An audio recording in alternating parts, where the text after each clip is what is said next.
Hello everyone, today I'll show you how to make a superscript smaller in Google Docs. Open your Docs file. Now I'll make this superscript smaller.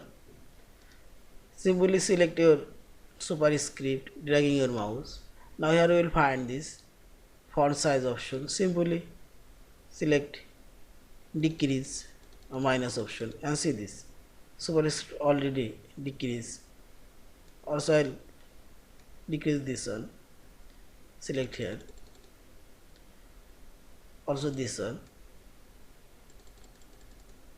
Same you can increase superscript size,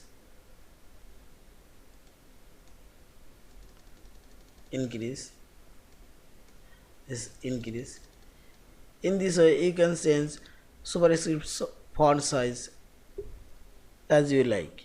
Yeah, thank you for watching. Please subscribe, like, share and comments.